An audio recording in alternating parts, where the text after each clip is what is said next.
right, welcome back to our second last session of Conclave 2022, day 3, our 4:30 slot. We have our own local Jason Mehmel giving a talk called Sparkplugs of the Divine, Latent Gnosis.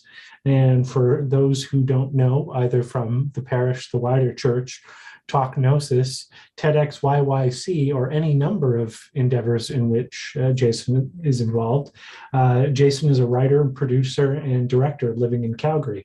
He's the artistic director for Sage Theatre, and his directing work includes A Year of Magical Thinking, Legislating Love, King Kirby, A Beautiful View.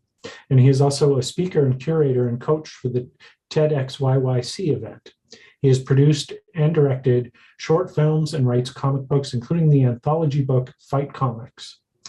Jason discovered Gnosticism through a friend using the Nag Hammadi Codex as an inspiration for D&D.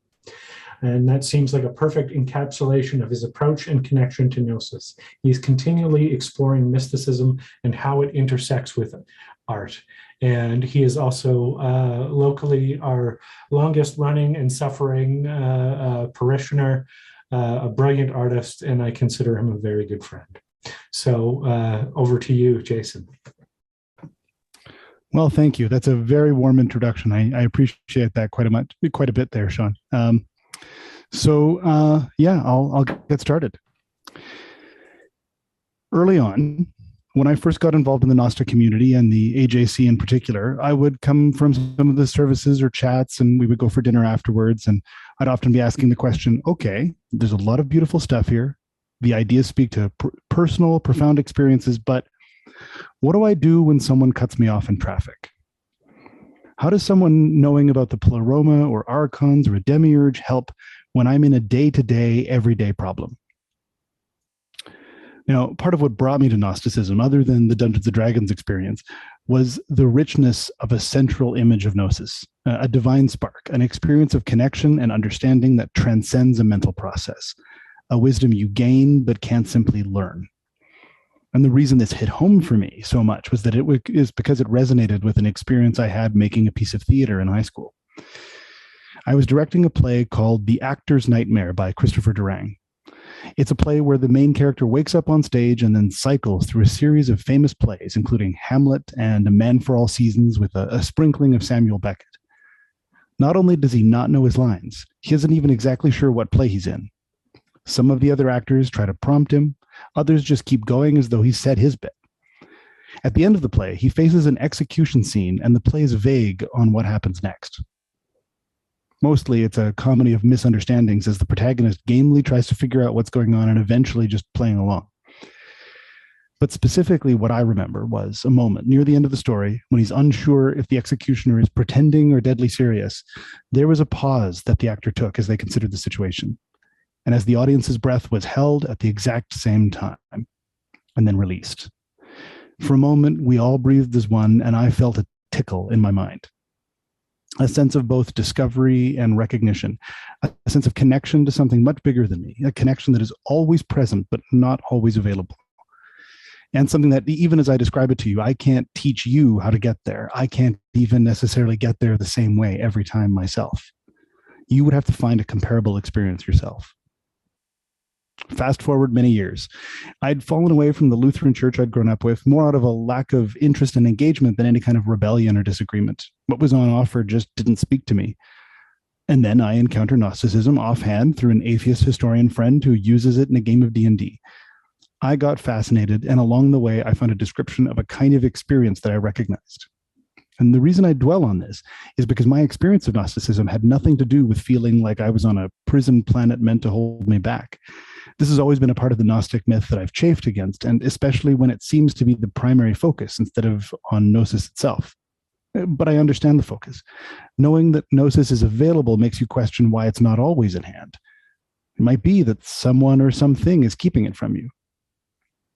But I never felt that I was trapped in a world that kept me away from that experience, which I still hold in my memory today. It was that this kind of experience was always present in the world. Heck, I found it doing high school theater. His Eminence has often said that religious structures and traditions aren't the only path to Gnosis, but they're a relatively consistent path with a notable success rate compared to striking out randomly. I've taken comfort in that both as a prompt to give some trust to the practices and systems around me, even if I'm not naturally drawn to them, and as a recognition that Gnosis can be found just about anywhere. Another thing that Sean said recently in our chat with him on Talk Gnosis was that if there's one thing about being a Gnostic, it's experience. There's a reason I keep sticking around this group, and I've been honored to share so many meals with him. These two ideas, that it can be found anywhere and that it's about going through it and being changed, are what get me excited about an idea of latent Gnosis. The last time I gave a talk, I'd suggested that a narrative process was a Gnostic process, and that the act of receiving and then making meaning out of a story was the same overall experience as what it is to try to make connections to the deeper and oldest parts of ourselves. Normally, we do that through tradition and ritual and myth. Latent Gnosis is about having an experience where those connections are being made elsewhere in the world without the intention or plan to have them. Often planning it would be impossible. Alongside that is the extra step of looking at this new thing and making the connection, either by discovering it or by having the discovery come upon you unintentionally, to see the correlation and engage with it. I'll walk you through a few examples of where that's happened with me. They're not all resonant and moving necessarily as my theater experience. Alongside my artistic career in theater, there's a techie side of me. I like gadgets and computers as well as tweaking them and experimenting. This means that not only have I enjoyed computer games, I've discovered a genre of computer games that are positively esoteric, in the small number of people form of the word, not the occult. This genre is called roguelikes. They're named after the first game in their lineage, called Rogue. What defines that game and most of its predecessors are randomized dungeon levels for your character to explore, lots of emergent complexity in how these levels are generated, and often old school graphics made up of text characters. Your character is an at symbol, A with a circle, for example. This is where you are at. In most of these games, you descend into a dungeon searching for a magical amulet. When you retrieve it, you ascend. This description is only the tip of the iceberg. There are 8 high-value factors and 6 low-value factors. One of these include permadeath, so that when your character dies, you start over from the beginning. There are dozens of games built on these ideas, and even more variations on each one of those. Most of them are open source, so it's easy for someone else to have an idea and implement it to their own version, presenting it to the community for other fans to try out and discuss. The genre has become even more popular lately, with other games borrowing some of the elements, like randomization or complexity, which leads the community that discuss these games to debate whether or not these other new games qualify as roguelike. And those factors I described above, they were defined in 2008 at a conference called the Berlin Interpretation. This is where most of the community goes when they're trying to find out a way to discuss these games that doesn't just devolve into debates about which one they like and which ones they don't. And regularly, new members will pop up and ask about a game. Is this a roguelike? And very quickly, they will be gently corrected, pointing to the rules. Or older members will take up one of the points, and one of the main points of the interpretation, and debate it and examine it, arguing if it's still valid or if it should be changed. From the beginning, I have seen in this game and this community an echo of the Gnostic myth in our community. On one hand, you have a game whose story is about working through a difficult maze, surviving through your continual learning of the mechanisms of the world, and finally breaking free of it, literally ascending.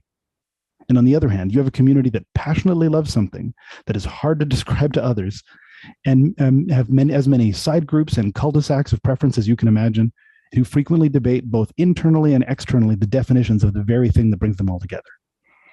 If these things don't remind you of the spiritually esoteric communities that many of us frequent, I'm not sure how you don't see it.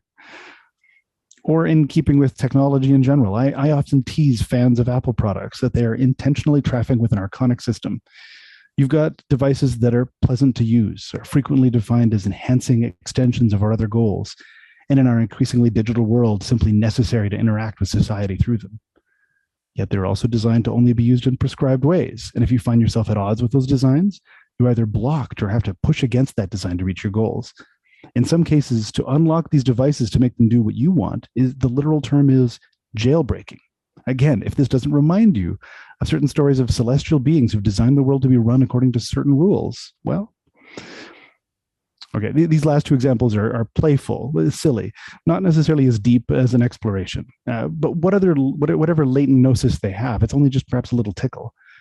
Maybe there's something better. I mean, sometimes I look at trees, not in an esoteric tree of life kind of way, but like literally the trees that are in my backyard.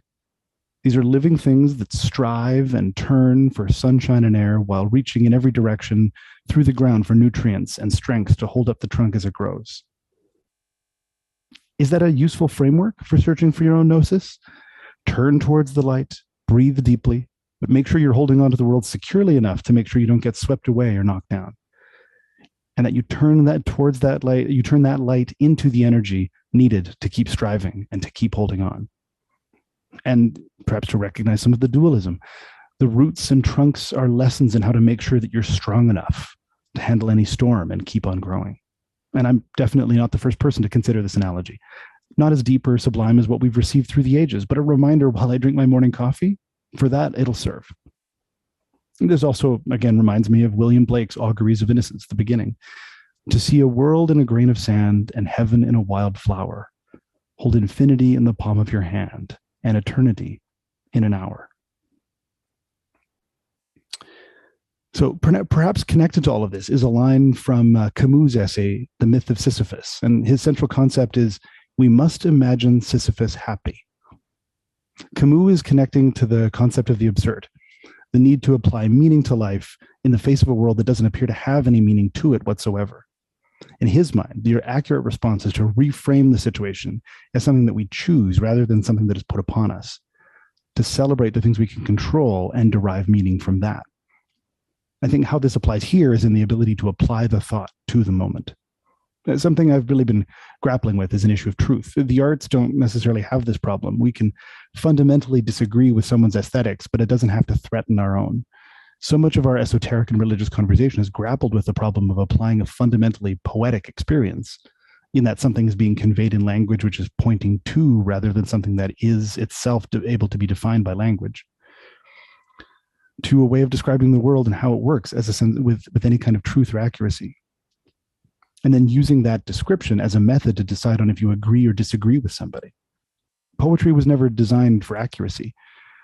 Either you have to take the poem as truth, or you have to start engaging with the fact that any given poem or series of poems will never capture all, just point in the direction.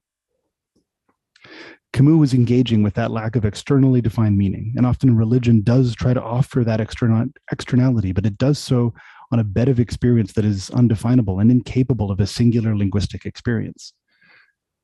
To experience gnosis is to experience something that is nonverbal, and yet, because you can't live in that moment all the time, you come back to the day-to-day consciousness where you have to explain it using words. Because words are insufficient, we're stuck again with the pointing at the experience rather than accurately describing it. I offer Camus' approach in lieu of trying to find any given doctrine or myth that you need to accept as true. Instead, you must imagine the demiurge as happy, and ourselves alongside them, because that frame allows us to define the meaning, and the meaning allows us to ground the experience. Because approaching things that way allows you to transform the world around you into something that can offer gnosis at any given moment, if you're willing to turn over the rock and engage with what you find there. I've been thinking so much about this as I consider the idea of gnosis outside of Gnosticism. Gnosis is something that can happen to us, and something that must have happened to so many people throughout history, even and especially if they were outside the frame of what we continue to come to define as Gnosticism, mainly because that process echoes my own and my path into this community. Let's go back to the process of trying to find an application of Gnosticism as I am regarding that person who just cut me off in traffic. A way to take this sublime, inexpressible experience that has defined my path and led me to a community and see what it brings as we fly down the pavement towards our various destinations. For one thing, I can remember that the person in front of me has probably had all sorts of situations and forces working upon them. They may be in a rush, deciding that the seconds of time they are getting as they cut me off is to get them somewhere faster, and that's worth the impact of frustration around them. And that urgency is something that is as much thrust upon them as it is something they choose to experience. I think, as Jordan Stratford has suggested, time isn't an archon, but the ever-present necessity of productivity, the hours and seconds that come before the things you can be late for, that's the archonic force. This individual is feeling that pressure of that force, and perhaps I can take a moment to recognize that. Or perhaps it may be a sense of competition, a feeling that they would rather have people behind them than in front of them. That if someone appears to be going faster than them, otherwise doing better than them, is something that they need to push against at all costs. Again, I can recognize this as a pressure that the world has put upon them, an archon of suspicion and scarcity that threatens the loss of everything if you're somehow not always fighting for it. Both of these ideas engage with what things that could be keeping that driver from their own gnosis. This is my most comfortable application of the metaphors of archons and demiurges. It works with the presumption that if they were perhaps more connected to their own spark, they'd be more connected to a sense of community with others and therefore more considerate on the highway. But maybe I should look at the car itself. Most vehicles today, despite their variety, still operate on very similar principles, such as internal combustion. Now, to get this combustion going, it first has to catch fire, and it does this through spark plugs, an arc of electricity made between a small gap, which ignites the gas, and that small explosion pushes elements of the engine around into energy, which makes its way to the wheels and gets the car moving. Let's look at that spark. An entire casing is designed around this little thing, this gap between one place and another. And what can happen in that little gap can cause a reaction that provides tremendous amounts of energy which we can apply in all kinds of directions. That spark is powerful, but also to translate it into energy, it means there has to be a cost. The gas that is ignited causes exhaust, which then harms the entire system that we live in. The explosion gives us energy, but costs us health. And the application of the energy is not always benign. Perhaps we're applying it in anger or selfishness or for the reasons given above. It can be used to bring us closer to family, but it can also be used to take us further away. That's what I'll hold on to, perhaps, that the car in front of me is being driven by someone who has forces acting on them in multiple directions, that the car itself is an expression of both the sublime opportunity and the inevitable concessions required of an idea as it mixes with our day-to-day world. I've used my car to join countless masses and dinner chats with His Eminence and the rest of our parish. I'm so grateful to be able to harness that specific spark and share that spark of my community with each other and all of you today. And it's in that spirit that every day I do my best to try to find a possibility of a Gnostic experience in any given element of my day. Thank you very much for your time. Thank you. Thank you. That was fantastic. And I expect it'll, because it transcends, by intent, religious language and religious system. I expect it'll generate some questions, some discussion or comments. And one note before I cede to all that, for folks who have attended our parish or previous conclaves, is I've made reference to the question of the guy cutting you off in traffic, or cutting anyone off in traffic as being kind of the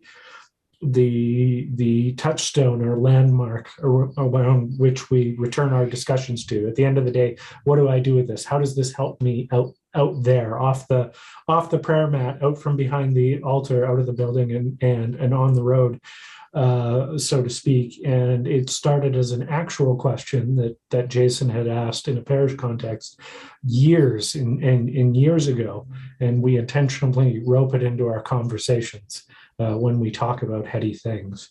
So it's kind of been a compass point for us locally, and so I think it's fantastic to see it brought here.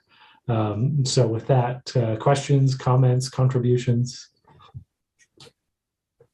True.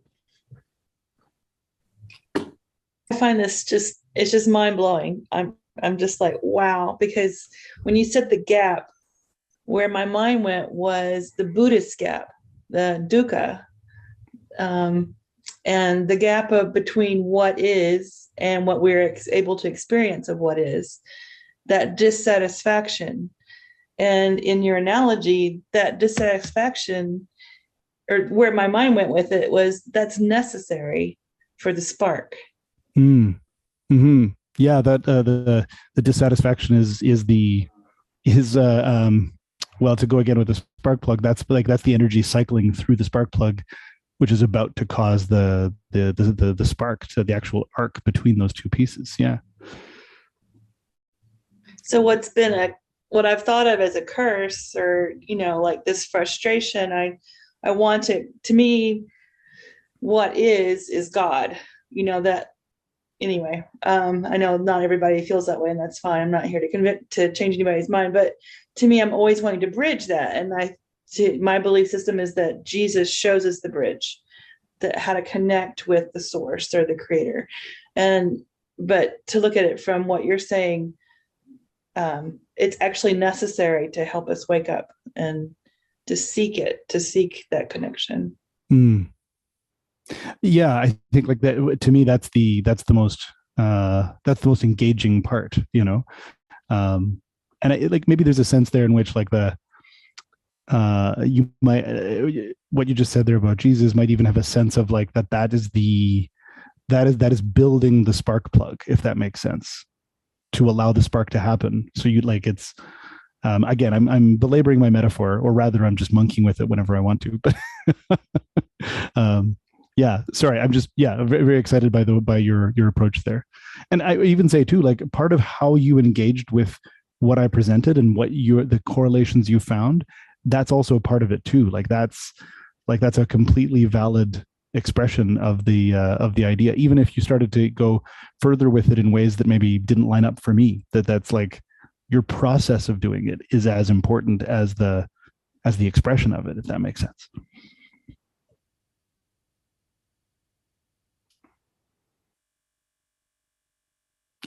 Sean, I think you said something really great in the chat, but I think it might be worth saying out loud too. Did you want to?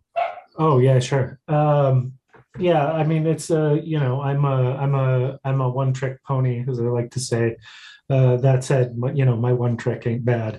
It should be if I've spent enough time doing it. But and this is something that I've contemplated across a couple interviews that I've done and pieces that I've written, and I think there was there's a guy of which I'm fond, as everybody who's known me for any length of time knows, that my favorite Buddhist monk is an English guy by the name of Ajahn Brahm, who now lives and runs a monastery in Australia. He authored a book called "Who Ordered This Truckload of Dung?" And the essential idea, of course, is, where is all this crap coming from? Crap as in life. And the answer to what you do with it, of course, is you make a garden. But as I don't have a green thumb, I've always found the analogy of alchemy to be more accessible from an esoteric and religious perspective. And you only alchemically, whether spiritually or practically, looking at medieval texts, I mean, gold is only ever made from lead. You wouldn't turn other gold into more gold. You wouldn't turn silver into gold because it has its own value, right? The idea is that you are taking something that is, worthless, that is wasteful, that is dangerous, that is poisonous even when dealing with the human being, and you would transmute it into something that is spiritually precious. And that essentially, we're going through the course of our life, and particularly through the last couple of years with the pandemic and whatnot, and the world on fire, right? Receiving a truckload of dung or receiving a truckload of lead is unavoidable. It happens whether you like it or not. So you can either have it seep into your groundwater and poison yourself, your family, and everything you own, or you can transmute it into something better. And to connect the analogy to what True was saying, in my earlier life, and I won't go on for too much longer here, but in my earlier life, I mean, currently I work for the government, I work in healthcare in addition to running the church, but in my earlier life, I managed a gas station of all things. And, I like to joke, everything I needed to know about people, I learned from customer service. But, and particularly with the gasoline engine, gasoline and diesel and whatnot are all very, very different, and you don't mix the two because of the way the engines work, right? But the way combustion engine works, and it's been a while since I've huffed a lot of the fumes, so I may get the science wrong, right? I mean, the fuel, and I dealt with health, safety, and environment. I mean, it's not the fuel itself that you're worried about lighting, it's the vapors. right? This is why everything has, vents and, containers and things to constrain and direct it. And when a spark plug lights something up, it's lighting the vapor, it's not lighting the fuel, right?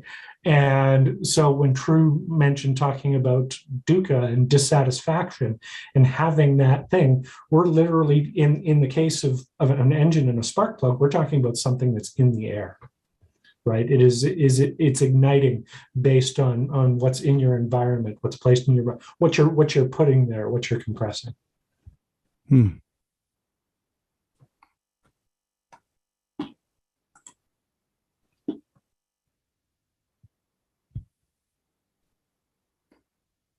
Will Linden says, unless you're a Thelemite and are told from gold forged steel, but I think that's a waste of good cash.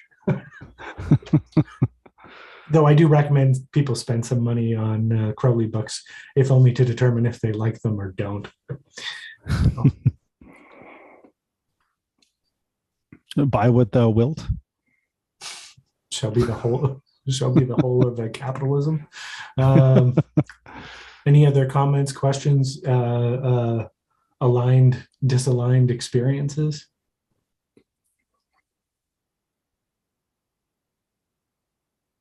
No? Okay. Thank you. That was excellent.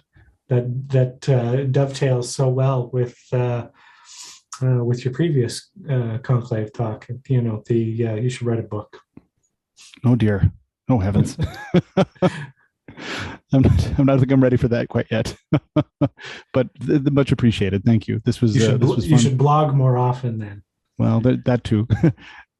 Or at all these days. When I met Jason, he had a blog going, and I couldn't tell you the last time he posted on it. Or podcast. That's true. Yeah. If only we had one on hand. I mean, you could even be the host. There, I won't lie. There is actually some projects that I am hoping are going to get started here in the next few months that will be in line of what you guys heard here today. Probably not as pre-written, a little more like, hey, let's get going with an idea. Like let's try to pick something and discover what we can make Gnostic about it. But yeah, that's definitely part of what I want to be doing soon. Well, I would say, go ahead. One thing I was going to say is that, like, if there, I know this was kind of probably a shorter talk. So if anyone, like, maybe as a challenge or an idea, is if anyone did want to, like, throw out something to see, can we make a Gnostic myth out of it, or can we interpret it Gnostically? I'd be game.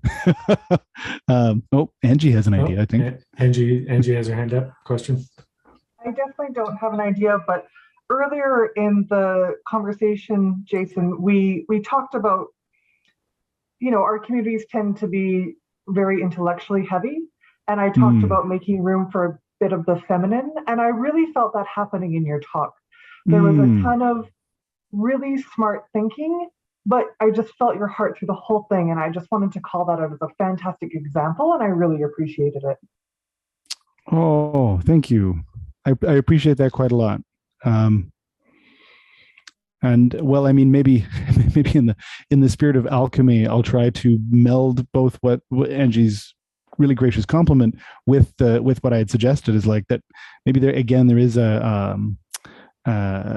there was definitely an impulse here of trying to find a way to make this experience, this day-to-day experience, something that I can feel both in my mind in a puzzling sort of way, but also in my heart, like in a way that I can feel, because I feel like that in an alchemy sense, that synthesis is, I think, where Gnosis happens. It doesn't happen, and intellectually, it doesn't happen solely in the heart, but it does happen when they're together, when they're working together. 100%. So thank you. Oh, thanks again so much, Angie. That was, really great to hear. I mean, I honestly challenge someone to suggest a silly thing that we can make Gnostic. That would be my, like, if anybody wants to. We don't have to, but I think it'd just be a neat way to spend a few minutes. You guys will be leading the next parish meeting. I'm just telling you. telling you right now. So, True. You mentioned something in the in the chat. Do you mind if I say that out loud? Okay. Okay, great. There are some great suggestions happening in the chat here, but I want to go with the first one, which is Muppets that True suggested. I think, and this is a free for all. This is not just me doing this. So like, I might throw some things out here, but I would like, this is popcorn conversation. Anybody who has an idea can pop in with it. But so yeah, Muppets. What is a Gnostic expression of the Muppets? Well, so one, like, I'm thinking here immediately. They're often created. They do have a creator that's building them intentionally. They're kind of putting them together for a particular purpose, often a commercial purpose, a showbiz purpose. One of my favorite theater artists was somebody who worked for a while for the Muppets and then kind of got really frustrated by the like doctrinaire element, like the Muppets can only be made in certain ways, that only be performed in certain ways. So there's a sense of, like there's a sense of manipulation there. But on the other hand, the core focus of Muppets are this sense of joy and fun and connection. Almost all of the major Muppet franchises are about families and love for each other. There's also a sense of like they have an animating force within them. Literally, yeah, literally like this. Well, or more accurately like this.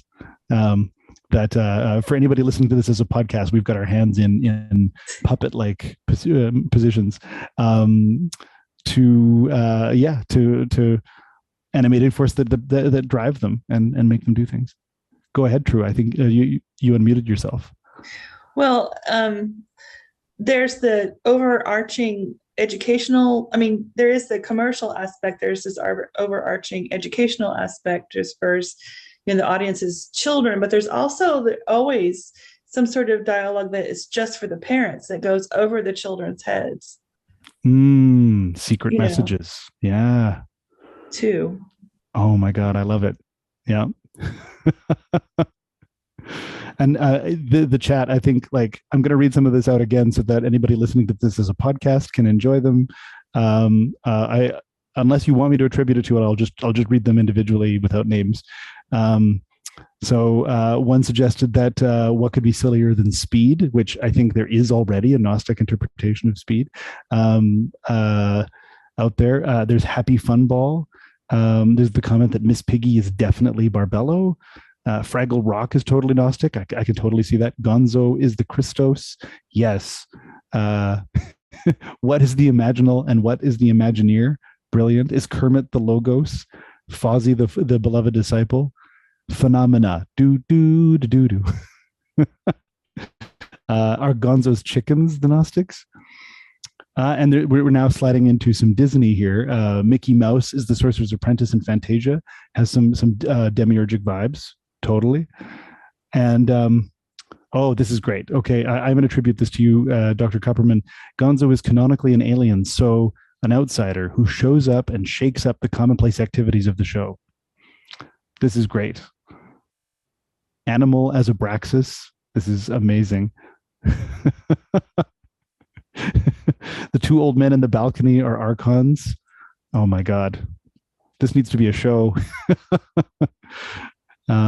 This is great. If Statler and Waldorf are archons, I may have to change sides. I'm just telling you, that's spirit animals right there. Well, but perhaps there are archons in that sense of like the archon that is actually kind of the obstacle is what helps you, if that makes sense, because they're critics, but their critique that can help you improve, but they also enjoy being critics. They enjoy trying to find the best way to mock something. Well, a merge of doubting Thomas with like a Thomas the twin. There's two of them. Oh yeah, that's true too. Now, Bishop Tim, would you be willing to jump into your exegesis of speed? Like you literally have to just murmur slightly that you might be faintly interested, and that'll happen. I'm more than faintly interested. Put the pedal to the metal, please, Bishop Tim. I mean, this is legendarily like a two-frame. It begins as a two-frame thing in Grant Morrison's The Invisibles, I think. Mason, Oh yeah. Mason, the millionaire invisible, is they're in a roadhouse diner or something, and he's kind of like the scene opens, he's mid-rant explaining, why Keanu Reeves and Sandra Bullock in Speed are a Gnostic parable, and it's great, just for two frames. But then I kind of went, wait, no, that totally pans out the more you think about it. Oh my god, oh my god, oh my god, and you just keep going after a while. So to kind of kick it off, right? Who has anybody not seen Speed with Keanu Reeves and Sandra Bullock? Because if you haven't seen it, this isn't going to make any sense. So I'm sorry.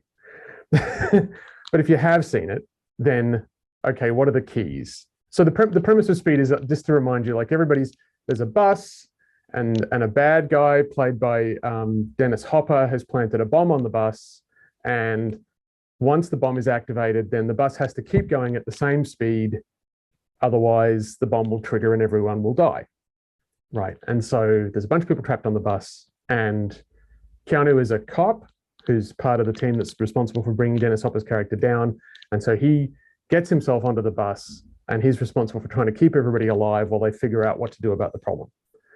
Okay, so right there, it's all pretty clear. It's also important to know that Speed was released before 2012, right? Like, so a couple of years before 2012. And at least in the milieu I'm working with, lots of people were like, oh, 2012 is the end, it's the apocalypse, it's going to be the end of something, some significant aspect of civilization.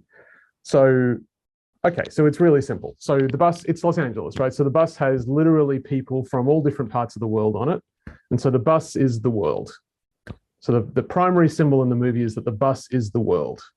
And then, so we've got, initially the bus is driven by a bus driver. And he said this in the comic, and I thought, come on, that's a bit racist. And then he said, like, the bus driver is literally a Neanderthal. And I'm like, come on, that's either classist or racist or something. But then you look at the movie and you're like, yeah, wow, he's a really weird looking bus driver. Like, he's not clearly any particular racial background. He's like a really odd looking guy, right? And it's yes, there's something about it. Anyway, the bus driver dies early, and Sandra Bullock takes over the bus. And so then Keanu is in the bus, in the world, and all these people are trying to stay alive inside this world. And the world, meanwhile, this whole cosmos, this system of this bus has been set up by this malign character who has created the world in order to both trap people and ultimately kill them unless they obey the rules of the world that he has set up, right? So the Dennis Hopper character is a Yaldabaoth demiurge. You've got this guy who's from outside the world who comes into the world in order to save the people in the world, right? And he's matched by this woman who rises to this heroic stature, who's just an ordinary commuter on the bus. And then she steps forward when the driver dies, and she takes control of the bus, and she's responsible for maintaining the passage of the bus at a perfectly regular speed, right? So she's this constant, so that you've got this masculine feminine dyad, right? There's lots of different ways of breaking up masculine feminine dyads, but here's one. Keanu's on the bus, he's at the back of the bus, he's at the front of the bus, he's on top of the bus, at some point he's under the bus, he's around the bus, he's going in and out of the doors of the bus. He is primal movement, he is all over the place, he's like a gas moving, he gets out of the world and comes back in, he's all over the place. Sandra is at the steering wheel, holding the bus perfectly steady, never moving from the anointed speed, keeping everything going, caring about everyone, never actually leaving the front wheel. So the two of them, between them, are maintaining the world, sort of trying to figure out how to save the people, but also preventing the world from exploding and dying. At some point, the rest of this, the angelic race, which is to say the LAPD, appear and find a way to get all the people off the bus. And so people are transported out of the bus. And the bus is kind of like, everybody's off the bus and the bus goes off. Oh, no way, there's a point. There's a point, they're going down the freeway and they reach this point in the freeway where there's no freeway. There's like literally an apocalyptic gap in the freeway, right? And so they try to have to work out, how do they get across this apocalyptic gap? And remember, we're facing 2012 when this movie's coming out, right? So they get to this apocalyptic gap in the freeway, and the only solution to getting across the apocalyptic gap is to keep doing exactly what you're doing, but harder. So that's in fact what they do, which turns out to be how we got through the mind-numbing apocalypse of 2012. So then finally they get everybody off the bus blows up. That's fine. Nobody cares because now as everyone has ascended to the heavenly realm, right? They're all off the bus. They've been transported by the angelic race out into the realm of the aeons, and that's all good. But then what happens?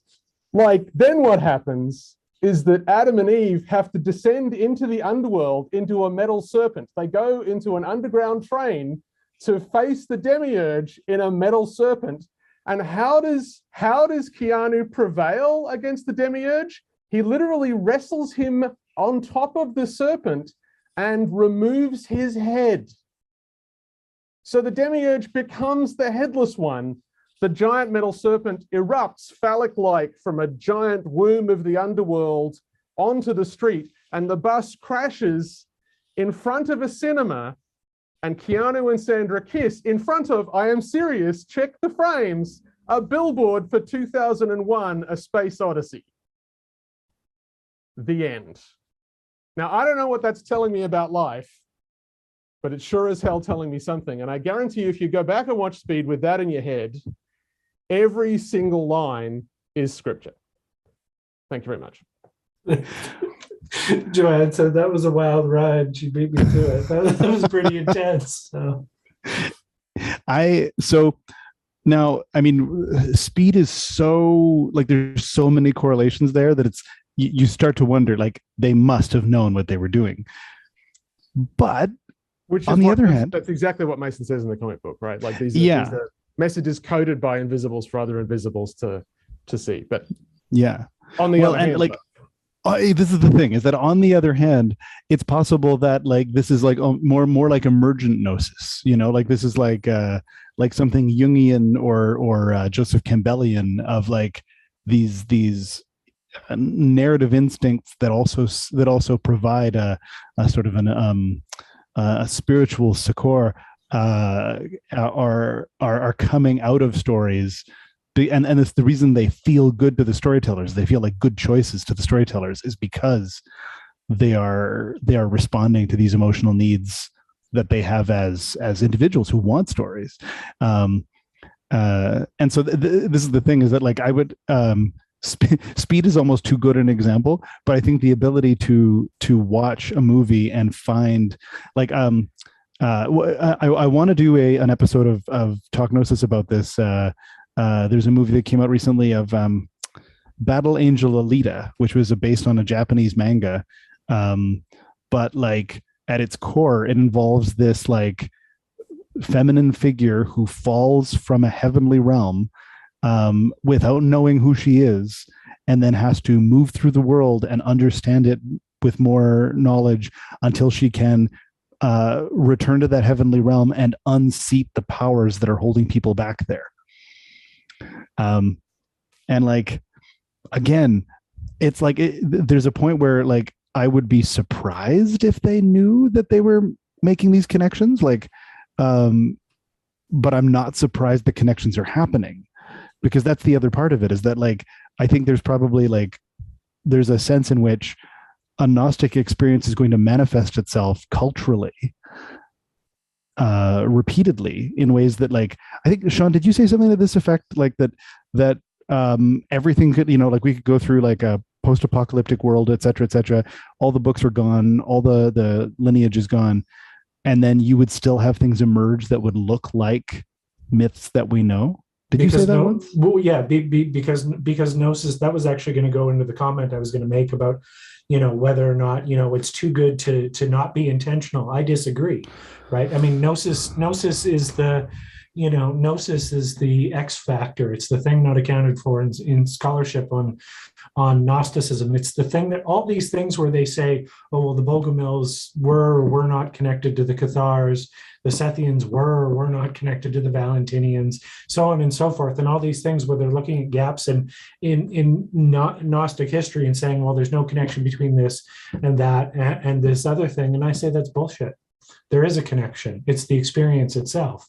And if you were you to take away everything else from it, you were to take away our language for it, our stories about it, our rituals, that point to it, were you to take that all away, it would rebuild itself simply because the possibility for the experience and the experience itself remains.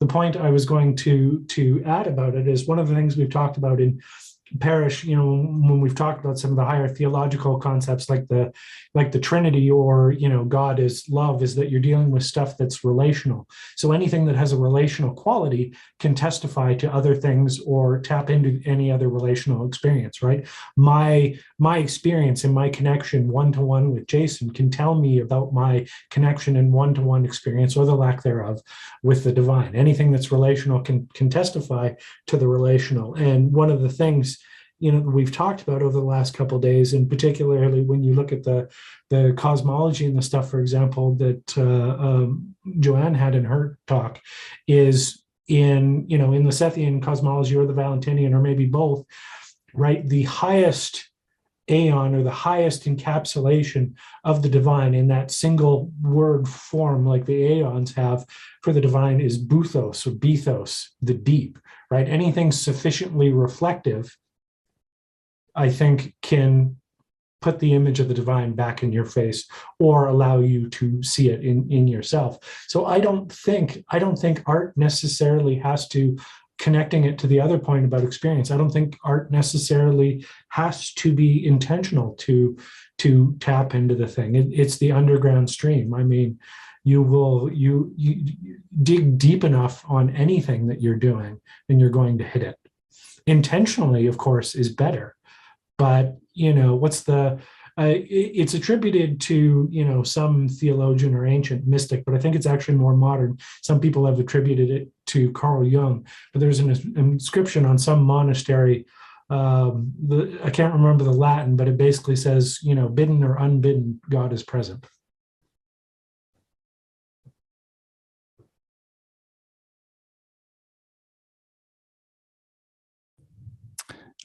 So we've developed our own exegesis of Muppets, and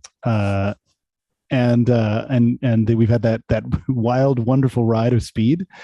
Are there any other challenges? Like try to find Gnosis in this.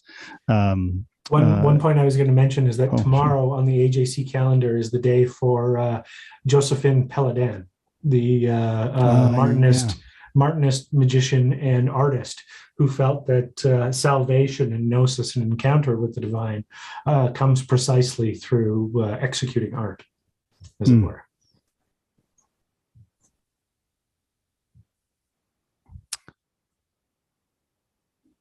Something that just occurred to me was that I'm guessing at least a fair amount of people on the call might be at least passingly familiar with the Marvel movie, I don't know, like mega franchise, I guess, that's out there, of so many, so much franchise, so many, what am I trying to say here? Merchandising and stuff that everyone has to know who Iron Man is now. But one of the things I could do one just on the Iron Man character, but quite recently in their series, they did the Infinity War, which involved these Infinity Stones, 5 or 6 stones, I think. And one thing I just happen to know through my comic loving background is that, at least in the comics, the Infinity Stones were fragments of like an older deity that created the Marvel universe, and that it's bringing them together that allows anyone who holds them to control everything. And this fragments of a broken deity was, again, like a thing I was like, well, that's a profoundly Gnostic image that and that it's being used for good or bad is kind of, again, an interesting point. And then, sorry, there was a note here, Lauren, is there any Gnosticism in Sesame Street? I'm a little less familiar with Sesame Street than I am the Muppet Show, but I feel like there has to be, because it's everywhere, as like Sean mentioned. Let's see. In terms of Sesame Street, I'm trying to think.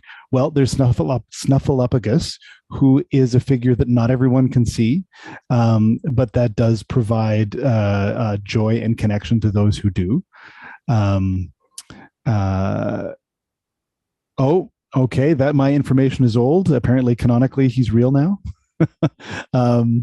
Which I'm absolutely against, but because I'm old. This is the thing: is that my Sesame Street information is probably at least 30 years old. Through the injection of literalism and fundamentalism. Yeah, there you go. But yet at the same time, Sesame Street's defined again by them being a family. Like even when I was thinking of the Muppets, I was thinking of the entire Muppet franchise, which includes the little guys. Somebody mentioned them in the chat. Fraggles. Oh shoot, the Fraggles. Yeah, the Fraggles and Sesame Street. That they're all part of a community that's often defined by love for each other and that like a sense of sharing. That you don't feel that anyone on Sesame Street is going to go without anything because they're all defined by an extreme connection with each other. Sean suggested that Sesame Street might be the Hermetics if the Muppets are the Gnostics. Which, yeah, again, like their focus on like, let's define something, everybody.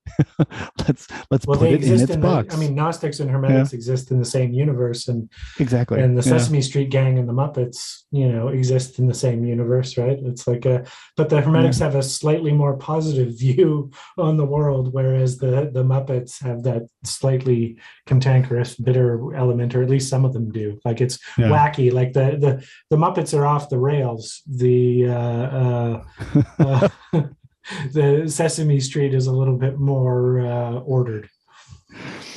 I feel like maybe we should do, we've said this before, but we should do Gnostic movie nights. We're going to do Speed, but we should also do like a Muppet Christmas Carol and and just see what other, and like Sesame Street episodes, if we could just find them online. And then there was, when I mentioned that, Bishop Tim suggests we don't do Speed 2. And also, I just want to mention back when I made the Marvel movie connection, Sean noted that the Holy Grail is fashioned from an emerald that fell from the crown of Lucifer at his fall from heaven. So again, that's a thing that like, I don't know if Jim Starlin, who I think created the Infinity Stones, if he would have been aware of that, but I think there's a sense in which no one can't not be aware of that in this Gestalt way that I'm kind of getting at. Any other challenges to throw to see if we can make it Gnostic?